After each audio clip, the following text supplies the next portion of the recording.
Here at Alternate Reality, less is always more, because all new comics are always 15% off here at Alternate Reality. Every day for everyone. Unlike other stores, I have knocked 15% off the cover price of every new comic that's ever walked out the door here, going all the way back to when I first opened in 1994. So why shop anywhere else when you can come down here and save 15% off every day for everyone at Alternate Reality? And now, your review of the week that was. And we call it Week in Review. How original. Wow, that's something I don't hear very often. Dear Diary, what a week February 16th, 2011 was. Hey folks, Comic Book Man here. Welcome once again to my video outhouse. It's time for Week in Review. And this is the Week in Review for February the 16th, 2011. This is where we chat a little bit about the shipping for this week. As always, Week in Review is in two sections. This is the ship-shape portion of Week in Review. Part 2, look for it on YouTube or on Facebook or on the store's website, will be the Shop Talk version where I talk about some of the news of what's going on this week. But first part is the shipping. That's what we're doing right now. And this week, fair amount of books shipped this week. It was a pretty good sized week. And Marvel led the week in terms of total number of books that were sent out. And the book of the week here at the store was a Marvel book, and it was Silver Surfer #1. This is part 1 of a 5-issue miniseries. And in this miniseries, Norrin Radd, who is, as everyone knows, the Silver Surfer, he comes back to Earth after saving Galactus by throwing him in the sun. I'm not quite sure exactly where he was coming from that, but Galactus was dying and he was hungry, and so he threw him into the sun so he could absorb some of the sun's energy, which sounds an awful lot like Superman. And I thought he had to eat planets, and why weren't you just eating dying suns before? Why eat planets in the first place? And anyway, none of that seemed to make any sense. But in the story, he comes back to Earth, and of course, whenever Norrin Radd's on Earth, it's time to comment on humanity and the human condition, and how can you be so barbaric to one another? Why can't you love one another? Blah blah blah blah blah blah blah blah. No, not hardly, not hardly. He goes to south of the border, some undisclosed country, and there's a SWAT team of super soldiers that are coming after some couple that are out frolicking around in the woods together.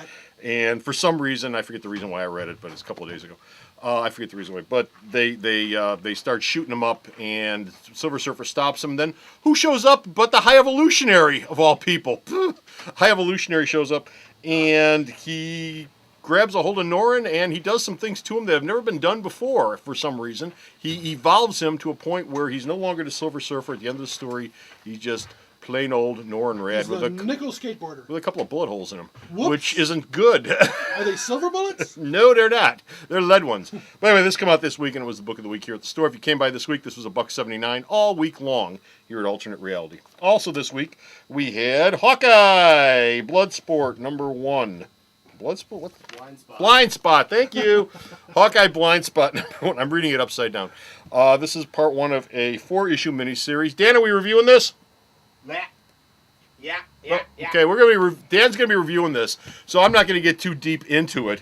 Let me just say that this could have been better, at least as far as I was concerned. Hawkeye apparently has a problem with his eyes, which makes him a handicapped hero now. It's very sad. Moving on, Amazing Spider-Man number 654.1. It's a .1 issue. What this is the introduction of the new Venom, who, as everybody knows by now, is Flash Thompson, former friend of Peter Parker, still friend of Peter Parker. At some point, Flash... Are we reviewing this, Dan? Sure. Oh, great. Okay. I'm going to make a walk-on here. No, I'm not. Come on in, Dan. No problem. Come on in, Dan. Come on in. We'll be reviewing this on Sweet Talking as well, so look for Dan's review on this. But in this...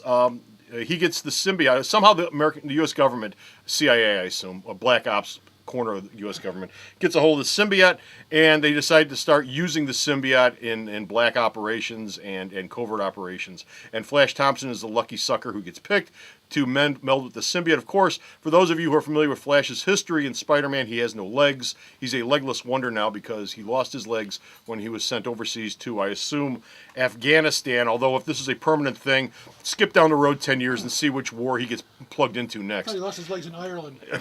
someplace. In a drinking accident. He lost his legs in service to his country. Right. Either way. But anyway, he's wheelchair bound in this, and now when he's grafted with the symbiote, he's got legs. Yummy. So there you go.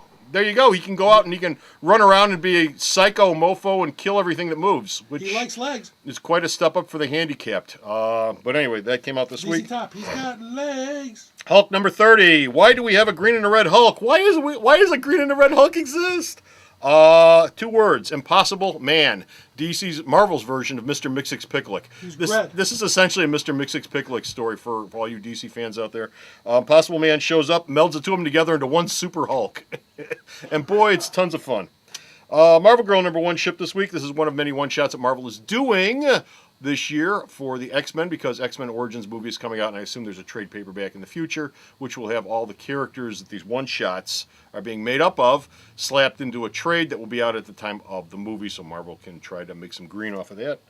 Also this week we had Orson Scott Card's Formic Wars, which shows that Orson Scott Card can do more than just do Ender's Game over at Marvel.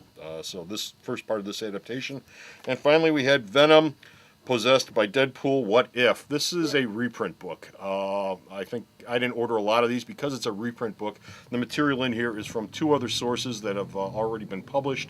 That's why I didn't go deep on it. I think a lot of people picked it up because it was new. But no, this is a reprint book. That's why they didn't go real deep on it.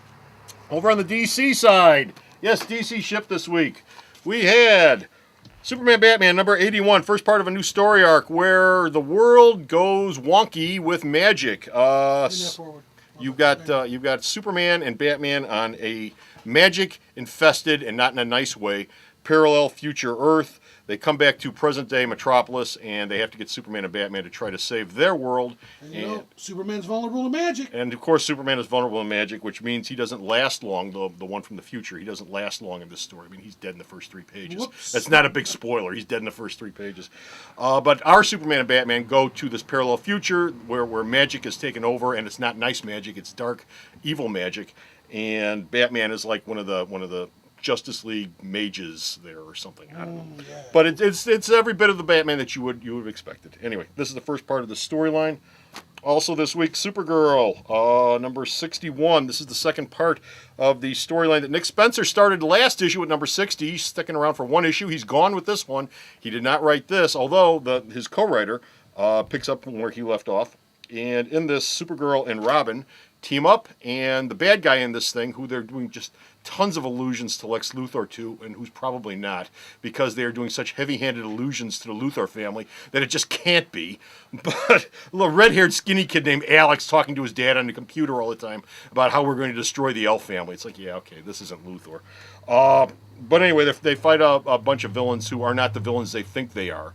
And this will continue on into a 3rd part at some point because there's a cliffhanger at the end of it. Brightest Day. Oh, the Aqua War continues. Mara pulls an invisible girl in this thing. The Aqua War is going on, and Mara stops the war by using her power of telekinesis over water to basically push back an ocean and crush a bunch of bad guys who are invading South Florida during spring break season, and it's just horrible. And the question is, where's your hand, Aquaman? Well, his hand is gone, but Mara's doing one of these. Reed, I can't hold it back! Yeah, okay, I've seen that a million times. Yeah, me neither. Anyway, at the end of the story, Aquaman's dead. So, I shouldn't have given that away, I'm sorry. Just like Hawkman died a couple issues back, just like apparently they're all going to die, all the ones that get brought back, so they can be reborn yet again at the end of this series. They wouldn't bring Aquaman back to kill him, not to use him again. I thought he was going to be a character they wanted to profile more. They did. They killed him. Hawkman, too. Fables. Fables number 102 shipped this week. This is the first part of Superhero Fables. They're going to do a story arc where superheroes are in Fableland, or at least their version of superheroes are in Fableland. This is a lot of fun. You might want to check it out. And finally, from DC, we had Young Justice number 1 in the Kids Corner. Young Justice. Not to be confused with Young Justice number 0, whose review we've got up on the website by DK. Number 1, and she'll be reviewing this, too. Came in this week, and this begins the series. It's based on the Cartoon Network animated series. In the indie realm, IDW shipped 2 books of note this week. G.I. Joe Cobra. I do not read G.I. Joe Cobra. But they're infested. G.I. Joe is not my thing. This is issue number 13, and this is the big storyline. Chuckles is the guy who's been here like since the first issue, and you find out what happens to Chuckles in this. It is not good. It involves a mushroom cloud, and that's as far as I'll go with that. You can connect the dots from there. He's tough. He can take it. Yeah, he's tough. He can take it. Like I said, G.I. Joe's not my cup of tea, but for you G.I. Joe fans, you might want to pick this up because this is like the last chapter in So Chuckles' that's life. not part of Infestation. No, it's not. No, it's not. And this came out, Kill Shakespeare #1. This is the 100 penny press from IDW. Shakespeare. It's only $1, and this has been a hugely popular series for IDW. If you haven't picked up Kill Shakespeare yet, you should. It's a very interesting read. Moving on. Image Comics shipped this week. Captain Wonder #1 in 3D. 3D. We talked about this on Indie News. Bo had mentioned that this had a $9.99 cover price back a couple Indie Newses back, somewhere in the mid to early 60s when we first broke this story. And he said it was a $9.99 cover price, and I said, well, that's not the best way to introduce a new character. You want to introduce a new character, it's supposed to be ongoing, and you're going to do it in a 3D book that's $9.99? Well, it's not. It's $4.99, which is much more palatable to pocket books, especially since it's a 3D book. But the glasses are $9.99. And you do get 3D glasses in there. The red and blue ones? Yeah. Yes, the red and blue ones. It's not just to make you look cool. You get 3D glasses in there. Neat. But Thanks. you might want to pick this up. I haven't read it yet. 3D gives me a headache, but it's not $9.99. It's $4.99. Also this week we had from Arden, Flash Gordon, his next story arc in 2 wonderful covers. What is the name of this thing? This is Invasion of the Sword, Part 1, Terror.